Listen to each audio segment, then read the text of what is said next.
హిందూ శ్మశాన వాటిక అభివృద్ధి చేయాలనే ఉద్దేశంతో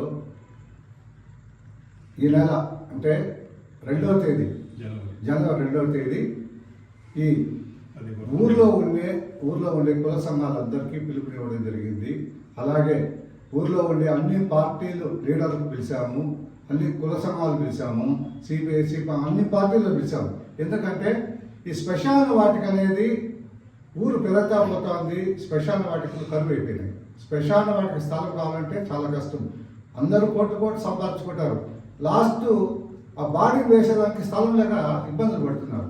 అందుకనే ఈ శ్మశాన వాటిక డెవలప్మెంట్ చేయాలని ఎమ్మెల్యే గారిని ఆహ్వానించడం జరిగింది. అలాగే ఊర్లో అందరినీ పిలిచాము.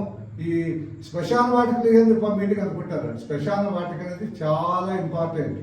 లాస్ట్ మనము మనశ్శాంతిగా చనిపోయే ప్లేస్ అదే, పడుకునే ప్లేస్ అదే. ఈ కోర్టు ఆస్తులు ఏముండవు, డబ్బు ఉండదు, ఏముండదు. లాస్ట్ మిగిలేది మనకు 6 అడుగులు గొయ్యి మాత్రమే. 6 అడుగులు గొయ్యి కోసము ఈ ప్రయత్నం అంతే. ఒక న్యూస్ ఛానల్ చూశాను, వైకుంఠ వ్రతము ఊర్లో 10 వైకుంఠ వ్రతాలు ఉన్నాయి. ఆ వైకుంఠ వ్రతం తయారు చేయక మళ్ళీ ట్రాక్టర్లు తీసుకుపోయారు. చాలా బాధాకర విషయము. ఇప్పుడు ఎవరైతే వైకుంఠ వ్రతాలు మెయింటైన్ చేస్తున్నారో డ్రైవర్లకు పూర్తి బాధ్యత లేకుండా దానికి సంబంధించిన సంఘాల వాళ్ళు మెయింటైన్ చేస్తే బాగుంటుంది. డ్రైవర్లకు బాధ్యతలు ఇస్తే వైకుంఠ తప్పుదో పడుతుంది.